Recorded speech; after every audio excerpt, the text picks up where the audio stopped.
Le capitaine, c'est celui qui a la barre, quoi, et qui conduit le bateau.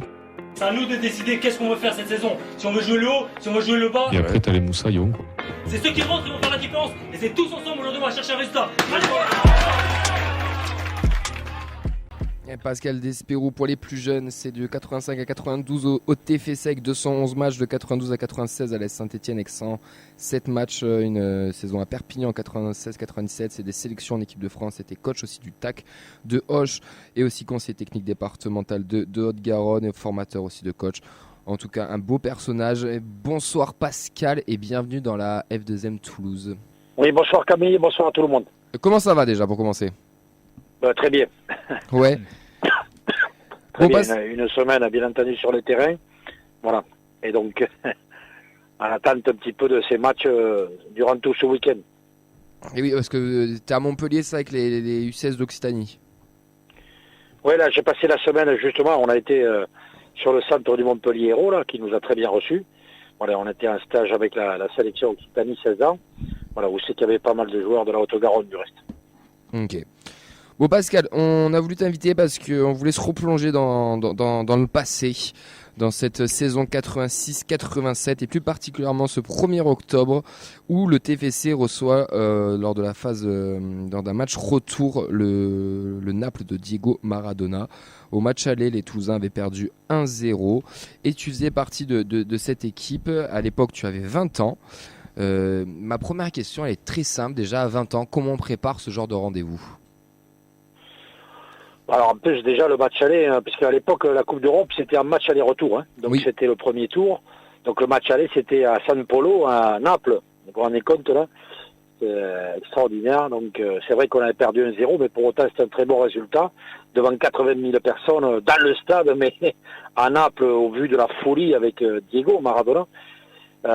Donc voilà, on avait de sérieux espoirs au match retour et puis à Toulouse ça a été c'est vrai une date mémorable puisqu'on a réussi à gagner ce match 1-0 sur un but de Yannick Stopira, des superbes débordements de Beto Marsico et puis donc la séance de pénalty mémorable où c'est qu'on arrive à éliminer ce monstre italien parce qu'à l'époque il y a quand même 7 joueurs qui font partie de l'équipe nationale d'Italie. Oui, à l'époque, d'ailleurs cette saison-là, le Naples va rafler le Scudetto aussi. Donc c'était quand même un gros Napoli, donc c'est un vrai exploit qui a été réalisé par les Toulousains. Oui, d'abord Diego pour les jeunes, parce que ça remonte, bien entendu. Mais Diego Maradona, c'était un petit peu Lionel Messi du Barça, là. C'était le meilleur joueur du monde. Et on sentait qu'ils étaient à la course-poursuite avec la Juve là, pour le titre en Italie. Et je vous dis, il y avait vraiment un engouement formidable pour cette équipe qui s'était promis de gagner en Europe, qui l'a fait derrière, hein, oui. Qui s'est servi de son élimination au stadium. Mais pour nous, pour Toulouse, ça a été extraordinaire après 2 matchs quand même très très disputés. Et du coup, à 20 ans, comment on prépare ce genre de rendez-vous ? Alors j'avoue que c'était quand même... Parce que moi, un an avant, je jouais au niveau régional. Hein. Oui. Donc, et puis les choses se sont accélérées. Jacques Santini m'a mis titulaire. On a réussi à se qualifier 6 mois après pour cette Coupe d'Europe. Et puis là, au début de la saison, c'était octobre, tout début octobre, Naples. Et c'est vrai que, bon voilà... C'était quand même... Mais à cet âge-là, je crois qu'on ne mesure pas, finalement, on affronte les adversaires les uns après les autres. Ceci dit, quand même, heureusement que Jacques Santini m'avait protégé, parce que moi, j'étais appelé à l'époque, vous savez, le numéro 6, je jouais au milieu défensif. J'étais responsable du marquage, très souvent, du numéro 10. Et en fait, jusqu'à la veille du match, Jacques Santini m'a protégé de ça. Et il a confié la responsabilité de ce marquage-là à Benoît Tilly, qui avait la même taille, le même profil un petit peu et qui s'en est remarquablement bien sorti. Mais d'ailleurs, c'est ce que j'allais dire, il y avait une équipe quand même d'expérience aussi à cette époque à Toulouse, hein, pour les plus jeunes qui ne savent pas. On avait du Tarantini, du Yannick Stopira, Beto Marsico, Philippe Bergerot, Jacques Santini en coach. Comment dans le vestiaire ça s'est passé ? Est-ce que tous ces joueurs-là ont aidé aussi les plus jeunes comme toi à l'époque ? Oui, parce qu'à l'époque, il y avait 9 à 10 internationaux autour de moi. Hein. Parce que là, tu as cité 4 ou 5 joueurs, bien entendu, mais tu peux rajouter Gérald Passy, Jean-Philippe Durand. Moi, j'étais le gamin, là, 20 ans, mais j'étais un peu argentin, moi, de naissance. Je sortais des quartiers de chauds de Toulouse. Et encore une fois, tout ce qui se présentait, c'était déjà jouer titulaire, gagner sa place et être dans un 11 toulousain qui à l'époque, je répète, l'année avant il y avait Jean-François Daumer, enfin bon, je répète, il y avait 9 joueurs qui avaient joué ou en sélection internationale, comme Tarantini, champion du monde, Oui. Marsico, international argentin. Ouais, moi ils m'ont beaucoup aidé dans l'approche du match, dans la préparation du match. Parce que, encore une fois, au match aller à Naples, c'était dantesque. Voilà. Et puis, arriver à Toulouse, gérer l'événement, ne pas jouer le match avant, parce que il y avait 38 000 spectateurs dans le stade. Mais un petit peu à l'image de Liverpool l'autre jour, il y avait franchement 20 à 25 000 personnes dehors qui n'avaient pas pu avoir de place. Ouais, c'est vrai qu'il y avait un vrai engouement déjà à cette époque pour ce match. Et d'ailleurs, est-ce que ça vous a aidé cet engouement, ce public? Parce que j'avais vu une interview de toi dans Actu Toulouse où tu disais qu'à l'époque vous avez mis 1h30 pour aller au stadium, alors vous étiez route de Saint-Simon. Alors route de Saint-Simon, on va dire, s'il y a personne, ça a 20 minutes, un quart d'heure à tout casser du stadium. Et là, apparemment, vous avez mis 1h30. Oui, parce que c'était une autre époque, même s'il y avait déjà des motards. Mais on était à l'hôtel 2 jours avant, on avait été réunis à l'hôtel de Diane. Oui. Et c'est vrai que là, de par les embouteillages et puis cette effervescence autour du stadium, voir Maradona, mais aussi voir cette équipe de Naples. Je rappelle qu'il n'y avait pas eu de football de très haut niveau depuis 20 ans à Toulouse. Et là, je sais pas, cette équipe, on arrivait à porter un espoir. Et à l'image de l'autre soir du TFC qui a éliminé Liverpool, sur 90 minutes, tout est faisable. Voilà. Mais je reconnais que c'est une des grandes dates du football à Toulouse. Est-ce que c'est ton plus beau souvenir en tant que joueur? Quels sont mes souvenirs, c'est ça, Camille? Ton plus beau souvenir. Est-ce que c'est ton plus beau souvenir, ce match? Oui, indéniablement, bien entendu. Mais c'est presque à 20 ans après, on n'a peut-être pas les mêmes repères que plus tard ou mesures. Là, les choses s'accélèrent, s'enchaînent. Mais c'est vrai que c'est le plus beau souvenir. Celui-ci et après, quand même, ce titre de champion d'Europe avec Laurent Blanc, Cantona et sous le maillot des espoirs français. Voilà. Ouais. Mais pour Toulouse, c'est le plus grand match. Celui qui a suivi derrière, puisqu'en se qualifiant, on a joué le Spartak de Moscou, c'était l'équipe nationale de Russie, là, hein, oui. De l'URSS. De l'URSS, voilà. Ouais. Mais bon, pour les plus anciens, bien entendu, vous savez, sur tous les stages, là où moi j'ai les enfants, ils ne me connaissent pas forcément aujourd'hui. Mais le lendemain, avec Google, parce que tu veux, ils ont des images. Mais par contre, tous les parents, c'est vrai que même encore, partout où je me déplace à Haute-Garonne, les gens ont ce souvenir-là et les questions fusent forcément. Ben, je pense il y a tous un souvenir qui évoque tout le monde. D'ailleurs, il y a même une vidéo qui traîne sur YouTube. C'est ces 30 premières secondes de ce match. Puisque dans les 30 premières secondes du match, j'ai le coup d'envoi, Diego arrive et il y a un certain numéro 6 qui a 20 ans qui lui met un gros boa. Et c'est toi, Pascal, et tu lui as dit bienvenue à Toulouse, non?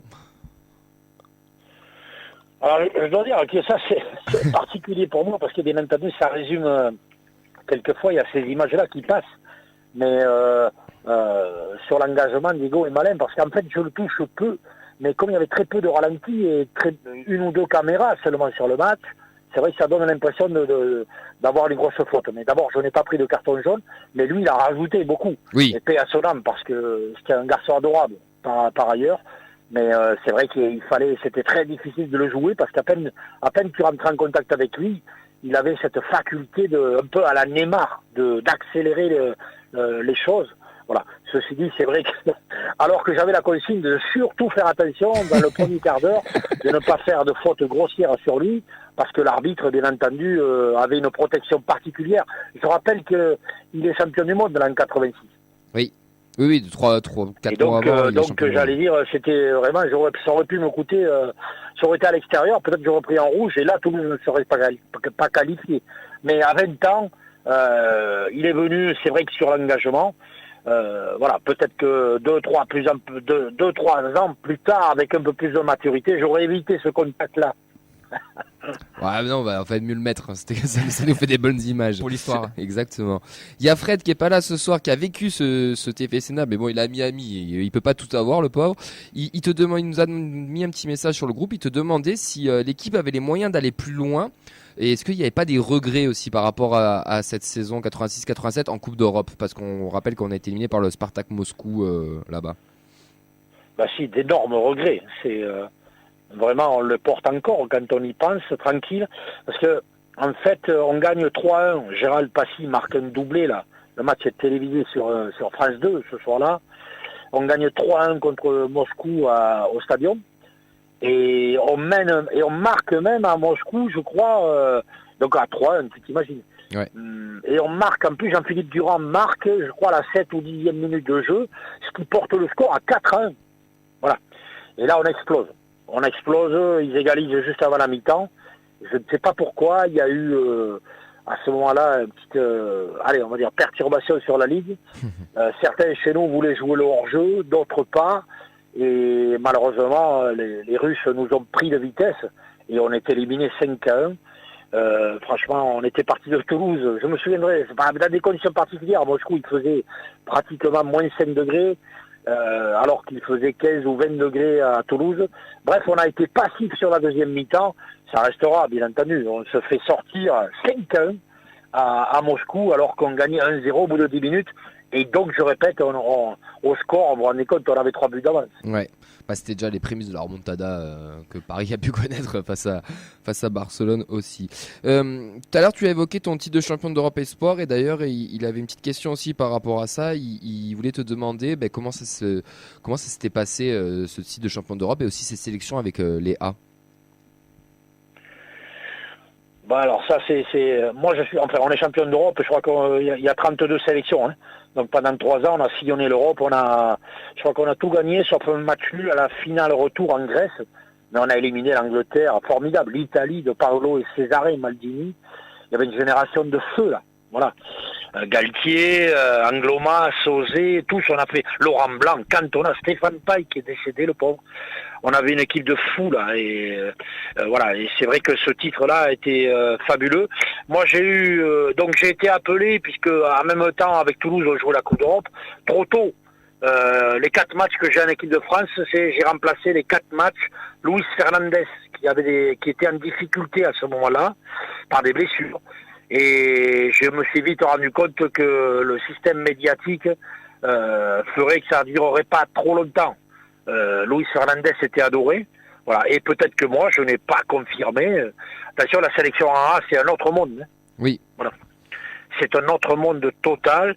Et quand tu es provincial, comme je l'étais à l'époque, il faut maîtriser le contexte journalistique parisien. Ah oui, ouais, c'est pas toujours évident. Mais je le dis, j'avais un monstre au-dessus de moi. Louis a retrouvé sa place. C'était mon idole, hein, en plus, je veux dire, et il a été extraordinaire avec moi. Mais c'est vrai que voilà, c'est arrivé trop tôt, à 22 ans. Seuls finalement, Cantona et Laurent Blanc sont restés. Et t'as des regrets par rapport à ça ou pas forcément?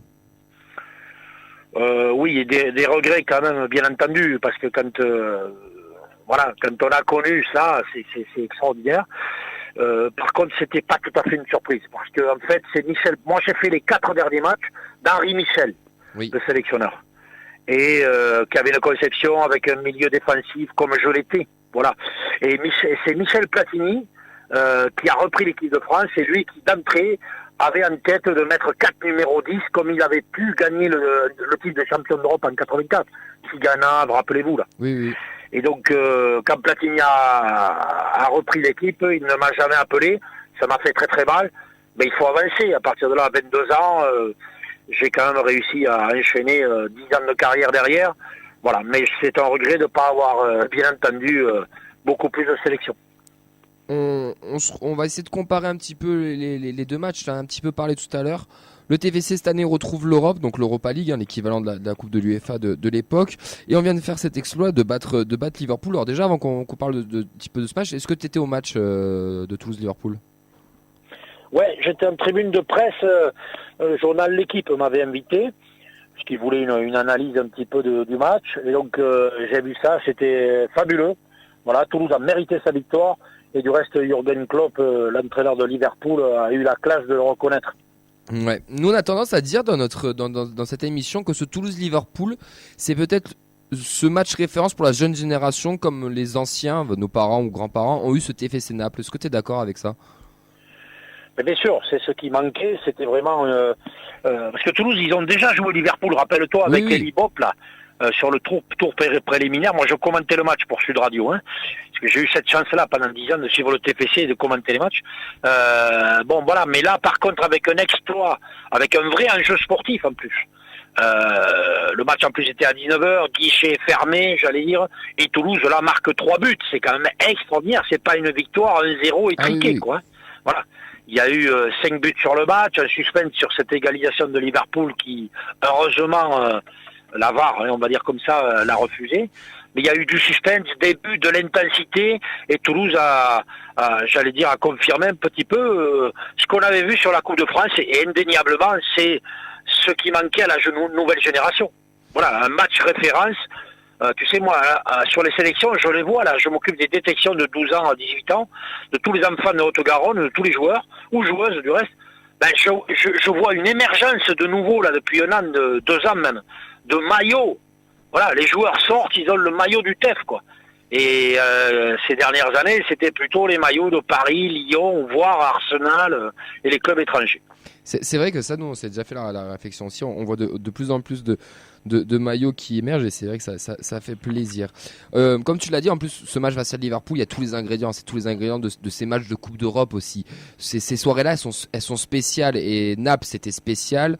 Liverpool, ce fut aussi spécial parce qu'il y a un scénario qui va avec, mais la question ou qui peut faire débat aussi, et je sais qu'on n'est pas tous d'accord nous déjà ici, mais lequel est le plus légendaire? C'est cette qualification face à Naples sur un match couperé, ou ce match face à Liverpool, ou c'est juste entre guillemets, je dis bien juste un simple match de groupe? Non, mais je pense qu'il n'y a pas à les opposer. C'est un peu comme en famille, il y a à accompagner, il y a à savourer.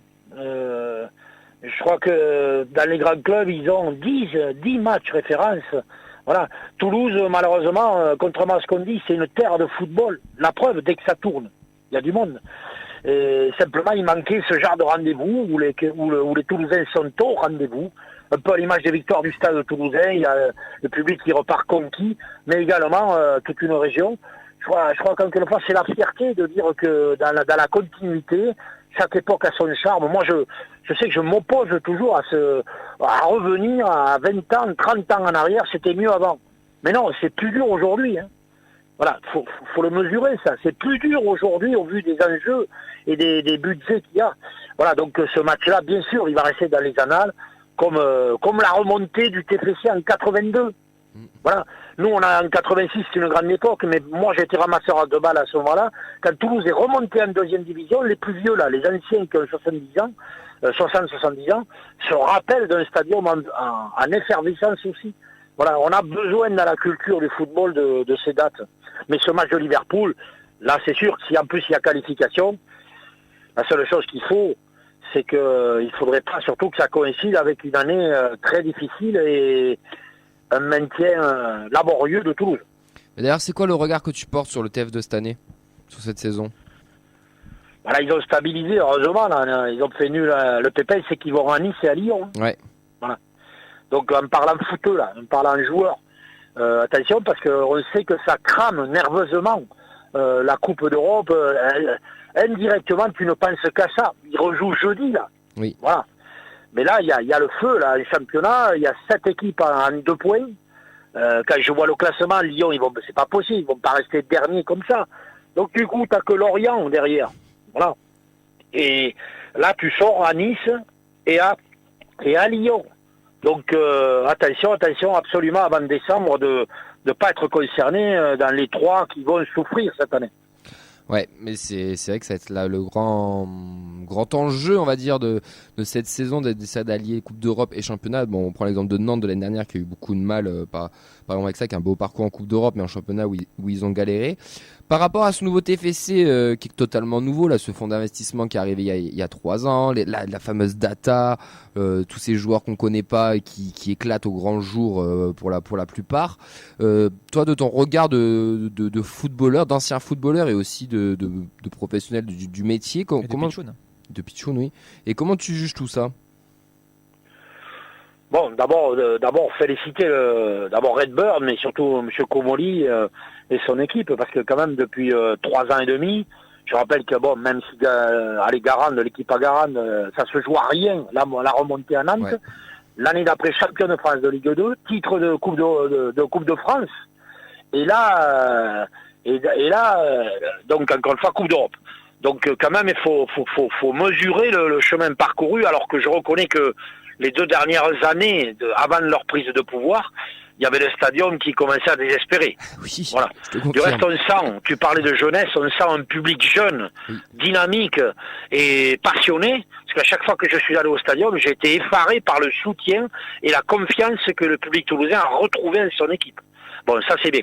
Après, il faut faire attention parce que bon, ces fonds d'investissement, on a déjà des rumeurs. Voilà, combien de temps ils vont rester? Ça, c'est première question. Parce qu'en ayant mis près de 250 millions en Milan AC, attention, oui. Est-ce que la France va encore les intéresser? Monsieur Comolli va se battre, le président. Mais il y a des réalités économiques. Voilà. Je crois qu'ils ont acheté le TFC 12 millions, d'après ce que j'ai pu lire. Si demain, avec cette victoire contre Liverpool, il y a un investisseur anglais qui arrive et qui vend le club à 50 ou 60 millions, ils vendront. Ah ben ça c'est sûr. Voilà. C'est après, sur la data, on a vu l'émergence de très bons jeunes joueurs. Voilà. Forcément, c'est la nouvelle donne en Europe.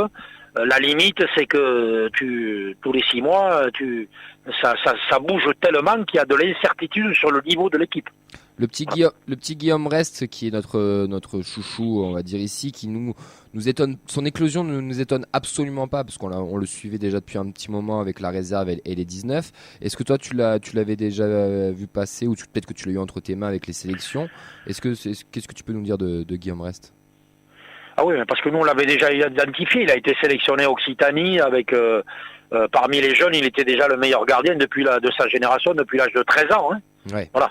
Alors il y a une grosse blessure, cette fracture. Il a été retardé pendant 1 an, mais c'était un phénomène. Comme a pu être à l'époque où j'ai vu émerger, moi, à Fabien Barthez, à 18 ans. Voilà. C'est du même acabit. S'il reste... alors certes, il a fait une erreur, l'équipe de France Espoir. Oui, bon. Mais s'il est sérieux et que les petits cochons ne le mangent pas, c'est le futur gardien de l'équipe de France A. Mais attention, dans le football, tout va très très vite, il faut rester concentré. Mais par contre, là, ils ont un gardien fabuleux. Voilà. Mais comment ont pu l'être, et c'est juste mon petit regret, les Koné, les Adli, les Antiste, qui s'est un peu perdu. Mais attention, Toulouse, ils ont vendu 5-6 jeunes qui allaient peser dans les années futures. Mais malheureusement, c'est le système aussi footballistique qui veut ça. Et que les investisseurs qui sont venus sont pas venus non plus pour faire trop d'humains, on va dire. Il y a aussi du business derrière, malheureusement. Ah ouais, et les jeunes aussi, à 20 ans, 21 ans, tous, ils veulent des salaires que tu as à 27, 28 ans. Et je comprends la problématique du club qui à un moment donné, a un salary cap. Mais ces jeunes-là, eux, dès 20 ans, dès qu'ils font 1 ou 2 bonnes saisons, Adli, quoi. Sauf que si tu vends Adli, Koné à 15 millions, là, ça vaut le coup. Ouais. Par contre, Bakoy, c'est dommage. Le défenseur Diakité à 1,5, 2, 3 millions, c'est dommage de les avoir perdus. Vincent veut te poser une question. Oui, bonsoir Pascal. Est-ce que dans les sélections de jeunes que tu vois actuellement, il y a des jeunes prometteurs qui pourraient émerger au TFC? Mais déjà, il est au TFC, il y a le gardien, le fils à Wilfried Niflor, qui a été joueur formé à Toulouse, puis après à Nîmes, mais il y a Mathis Niflor qui est à la Coupe du Monde du 17, là, qui est gardien de l'équipe de France du 17, Toulouse a un super centre de formation. Hein. Attention, il y a Koumbassa, Fati, que j'ai eu en sélection en 14, 15. On a gagné contre l'Île de France 3-0, enfin bref, contre la Bretagne, contre des grandes régions de football. Et attention, Toulouse, chaque année, nous pourvoit 4-5 joueurs. C'est un des meilleurs centres de formation de France, Toulouse. Hein. Voilà. Mais je dois dire qu'il se tire la bourre avec Montpellier, qui lui aussi met quand même 6 à 7 millions d'euros par an sur la formation. Ah oui, quand même. Et c'est pas rien. C'est pas rien. Pascal, je pense qu'on a fait le tour. Merci beaucoup de ta disponibilité. Je vais juste te donner une dernière question. Peut-être que tu le connais, en plus tu as dû l'avoir dans les formations. Mais Mehdi, qui est coach à Saint-Simon, aimerait savoir si tu peux pas lui donner le diplôme directement. Je vois qui c'est, Mehdi, mais justement il doit passer son examen très bientôt. Et oui, c'est pour ça qu'il te pose la question. Mais il a de très bonnes qualités, c'est un jeune que je suis, parce que c'est vrai que au-delà des sélections, je m'occupe de la formation des éducateurs ou des éducatrices. Mais Mehdi fait partie des jeunes espoirs qui a toutes ses chances, mais à condition de travailler et de sortir le soir J, j'allais dire, puisque d'ici fin décembre, il doit passer son diplôme là pour son certificat fédéral de football, ce qui est déjà une très bonne idée. Bon, on lui fera. Vous l'embrassez de ma part. On lui fera passer le message, oui, avec plaisir. Merci beaucoup, Pascal. Ce fut vraiment un grand plaisir de t'avoir parmi nous, de ta gentillesse, de ta disponibilité. En plus, on sent que tu es encore supporter ou tu es encore à fond derrière le club, et ça fait plaisir aussi d'avoir des anciens qui suivent encore. Je suis au courant de tout, parce que moi j'ai 2 gendres là qui sont abonnés au TFC, qui sont à tous les matchs. C'est ça. Et surtout, bravo pour votre émission. C'est gentil, merci beaucoup. Moi, pendant 10 ans, j'ai eu des émissions sur le TFC, sur radio. Vous aussi, ça se sent que vous êtes passionnés. Bravo à vous tous. C'est gentil, merci beaucoup. Et passe une très belle soirée, un bon week-end. À bientôt. À bientôt. Au plaisir. Ciao. C'était Pascal Desperoux, messieurs. On s'est replongé dans l'histoire. Quel chouette personnage, Sacha, non ? Incroyable. Moi, ça y est, j'ai l'impression que j'étais à Naples aussi, moi. Il est génial. Alors, pour l'avoir eu en formateur aussi, quand j'ai passé des modules et que tu manges avec lui à table, il te raconte toutes des souvenirs et des anecdotes de tous ces matchs, et tu bois ses paroles, c'est absolument génial. Mais c'est une légende, même à l'époque. Il a été dans les 11 de légende du TEF d'ailleurs. Il fait partie de ces personnages emblématiques qui ont traversé plusieurs générations aussi, puis l'ADN de la ville aussi, toulousain et tout. Et ce qui sort du TAC, il va au TEF. Non, mais très, très juste, je trouve, dans les mots qu'il utilise. Et puis, tu l'as dit, mais le côté, il s'est bien reconverti, il fait beaucoup de choses et il suit encore beaucoup le club. Donc, ça fait plaisir de voir ça aussi. Mais il fait partie de ces personnages marquants. Moi, quand mon père me racontait l'histoire du TFC, t'étais sûr qu'il y avait un Desperoux dedans, quoi. C'est aussi l'ADN TFC, un bout du TFC, c'est lui aussi. Oui, clairement, et ça fait toujours plaisir, et je le remercie encore, même s'il est plus avec nous, mais il est vraiment ultra disponible. Quand on lui a envoyé un message, il nous a dit oui de suite, et c'est pas toujours partout pour tout le monde, mais là c'était avec grand plaisir. Donc on espère, je pense qu'on le réinvitera, parce que je pense que Fredo va avoir un petit peu le seum, donc on essaiera de le réinviter même en studio sur un autre événement.